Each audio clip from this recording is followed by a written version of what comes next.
है, कैसे उनके साथ गलत किया जाता है, लेकिन हम कुछ नहीं कर पाते।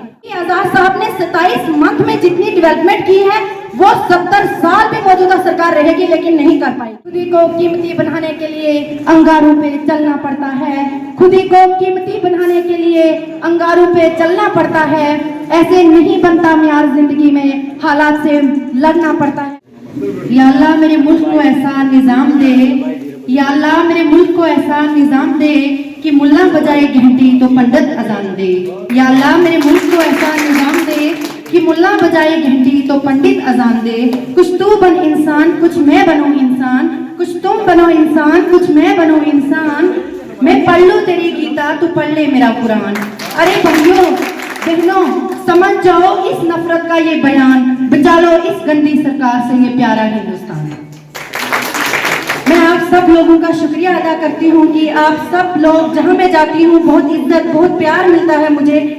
मैं तो बहुत छोटी लेवल की हूँ, जब मुझे इतना प्यार मिलता है तो मैं खुद शर्मिंदा हो जाती हूँ। मैं आप सब लोगों का शुक्रिया अदा करती हूँ और मैं आपसे यही गुजारिश करना चाहती हूँ कि जिस दौर से हम गुजर रहे हैं वो दौर बहुत ही मुश्किल है और बहुत ही कठिन है, लेकिन अगर हम इस गंदी हालात से, ये ऐसे माशरे से निकलना चाहते हैं तो हमारे पास एक ही रास्ता है कि हम मेहनत करें। और ये नहीं कि हम स्टेजों से जाके बात करें या फिर कॉन्स्टिट्यूंसी में मेहनत करें। हमें सबसे पहले बूथ लेवल पे, ब्लॉक लेवल पे और पंचायतों पे मेहनत करनी होगी।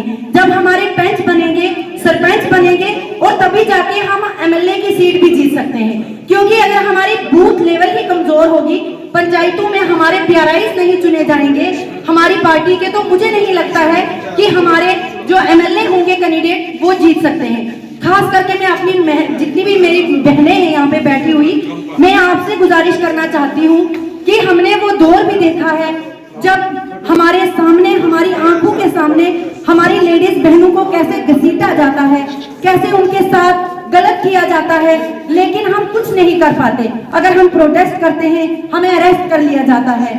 मैं खुद भी मेरी ब्लॉक भरा में ऐसी एक समस्या खड़ी हो गई थी। जब मैंने प्रोटेस्ट करना चाहा, वहां पे बहुत सारे लोग थे, लेकिन जब बहुत हंगामा खड़ा हो गया तो डीएसपी साहब थे एक, उन्होंने मुझे ही धक्का मार के गिरा दिया। अगर मुझे लगता है कि अगर आजाद साहब की हुकूमत होती तो मुझे नहीं लगता है कि इतनी बड़ी नाइंसाफी किसी लेडीज के साथ होती, क्योंकि अगर हम रिप्रेजेंटेटिव हैं, हम लोगों के नुमाइंदे हैं, तो हमें इस सरकार में सम्मान मिलना चाहिए था, इज्जत मिलनी चाहिए थी, लेकिन वो नहीं मिली। मुझे ही धक्का गिरा के डीएसपी ने गाड़ी से गिरा दिया और मैं इंजर्ड भी हो गई, लेकिन फिर भी यहाँ की मौजूदा सरकार ने कोई कदम नहीं उठाया, कोई एक्शन नहीं किया। हालांकि मैं 3-4 दिन हॉस्पिटल में रही। मैं आपकी बहनों से गुजारिश करना चाहती हूँ कि अगर आप इज्जत बचाना चाहते हैं, अपने बच्चों का फ्यूचर ठीक करवाना चाहते हैं, आपके पास एक ही रास्ता है, वो आजाद साहब के हाथ मजबूत करने हैं। सबसे हमें बड़ी ये है कि हम बूथ लेवल पे मेहनत करें। जब हमारे पंच बनेंगे, पीआरआईज बनेंगे, तब जाके हम बीडीसी बन सकते हैं, तभी जाके हम एमएलए बन सकते हैं। अगर हम ये कहेंगे कि हम सीधा एमएलए बन जाएंगे, नहीं, जब तक हम ब्लॉक वाइज मेहनत या बूथ लेवल पे मेहनत नहीं करेंगे तब तक हम कुछ नहीं बनना चाहते हैं। और मैं सबसे गुजारिश करना चाहती हूँ, यहाँ पे मुझे बहुत खुशी हुई कि यहाँ पे जो हमारे हिंदू कम्युनिटी के लोग हैं, सबसे पहले तो मैं उनका शुक्रिया अदा करना चाहती हूँ, क्योंकि जितना हमने यहाँ पे उनका जन सैलाब देखा आजाद साहब का इस्तकबाल करते, तो दिल को बड़ी खुशी हुई। और यही बात है कि हर जगह आजाद साहब को इज्जत, प्यार, सम्मान मिल रहा है, लेकिन मैं आपसे गुजारिश करना चाहती हूँ कि ऐसा रूल आप वोट देने में भी कीजिए, क्योंकि जब तक हम ना ही, अगर जो हमारे साथ मौजूदा सरकार खिलवाड़ कर रही है, ना ही हम मार सकते हैं उन्हें, ना गालियां दे सकते हैं, लेकिन वोट से जवाब कर सकते हैं। और वो जो हमारे 27 मंथ में आजाद साहब ने जो काम शुरू किए थे, वो कुछ अधूरे काम रह गए हैं। अगर उन्हें कंप्लीट करना चाहते हैं, अपनी लैंड गारंटी चाहते हैं, आप जॉब गारंटी चाहते हैं, तो आपको आजाद साहब के हाथ मजबूत करने हैं। अगर गाँव में या अपनी ब्लॉक में, पंचायतों में, डिस्ट्रिक्ट में किसी से नफरत है, हम माफी मांगते हैं आपसे, लेकिन आपने ये नहीं सोचना है कि आजाद साहब मैंडेट किसको देंगे। आजाद साहब अगर किसी बच्चे को खड़ा करते, हमारे लिए वो सर आंखों पे, अगर किसी बड़े से बड़े को करते, वो भी हमारे सर आंखों पे खड़ा। हमें सिर्फ मेहनत करनी है, हमने ये नहीं सोचना है कि एमएलए कौन बनेगा, बीडीसी कौन बनेगा, पीआरआई कौन बनेगा। हमें ये सोचना है कि हमारा चीफ मिनिस्टर कौन होगा। हम कितने खुशनसीब होंगे, खास करके हमारे डिस्ट्रिक्ट डोडा और भद्रवा से हम बात करें कि हम कितने खुशनसीब हैं जिनसे इतनी बड़ी हस्ती हमारे सामने है। तो मुझे नहीं लगता है कि किसी को यहाँ से शौक होगी कि हम एमएलए बने या फिर कोई और पोस्ट हमें मिले।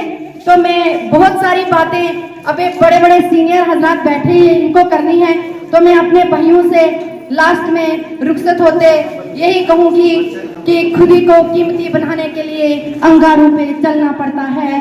खुद ही को कीमती बनाने के लिए अंगारों पे चलना पड़ता है। ऐसे नहीं बनता म्यार जिंदगी में, हालात से लड़ना पड़ता है। और लास्ट में मैं आजाद साहब की नजर एक शेयर करना चाहूंगी। परिंदों को मंजिल मिलेगी हमेशा, ये उनके फैले हुए पंख कहते हैं। परिंदों को मिलेगी मंजिल, ये उनके फैले हुए पंख कहते हैं। जब मैं आजाद साहब के, खास करके मुझे तो आप लोगों सबका प्यार मिलता है, लेकिन जब मैं आजाद साहब के सामने आती हूँ मुझे समझ नहीं आता है, मैं बहुत ज्यादा इमोशनल हो जाती हूँ, क्योंकि हमने ठोकरें बहुत खाई हैं। और वो पहले से ही, जब से ये सरकार आई तब से तो हमने ज्यादा ही ठोकरें खाई हैं, लेकिन हम अपने जज्बात को संभाल भी नहीं पाते हैं। जब से आजाद साहब रियासत जम्मू कश्मीर में वापस आए हैं और जब आप लोगों का प्यार मिला तो मेरी हौसला अफजाई और भी हो गई।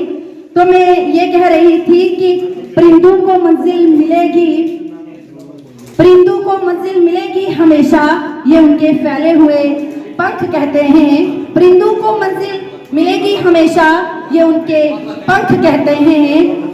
और जितने भी हम अगर बात करें तो वो चाहे बीजेपी की बात करें या फिर जो हमारे अपोजिशन के लीडर हैं, वो कहते हैं कि आजाद साहब ए टीम है या बी टीम है।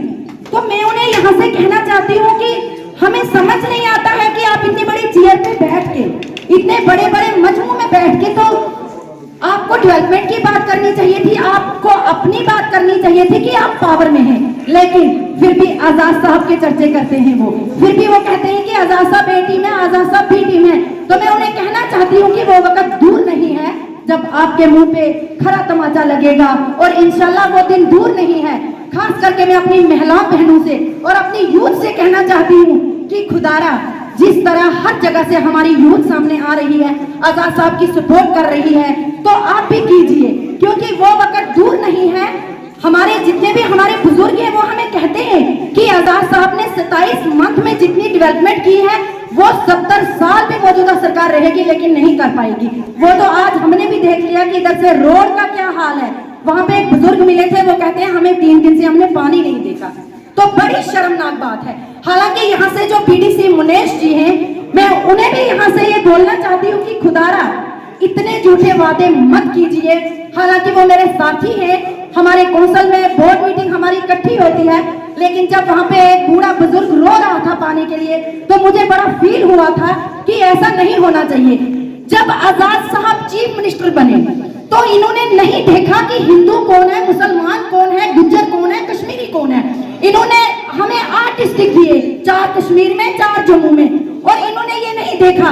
लेकिन आज मौजूदा सरकार ये क्यों देख रही है कि अगर उन्होंने सोचा होता कि अगर हिंदू भाइयों ने उनको वोट दिया था, लेकिन उन्होंने आपके साथ भी अन्याय नहीं किया, अत्याचार आपके साथ भी उन्होंने किया, उन्होंने आपका गला भी काटा। जब बुलडोजर चली थी वो सिर्फ मुसलमान के घर पे नहीं चली थी, वो हिंदू भाइयों के घर पे भी चली थी। और आपको पता होना चाहिए कि रियासत जम्मू कश्मीर में जब बुलडोजर चली थी तो तब कितनी बेवाएं हो गई थी, कितनी यतीम हो गई थी अपनी जमीन बचाते बचाते। एक तहसीलदार का कोर्ट के साथ एक लेडी का टच हुआ था और उसको उसी वक्त घसीट के ले, मैंने लाइव देखा था, उसको घसीटते हुए ले गए थे।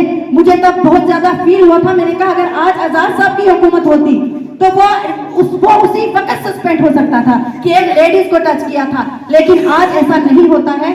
मैं तमाम भाइयों का शुक्रिया अदा करती हूँ। Thank you so much.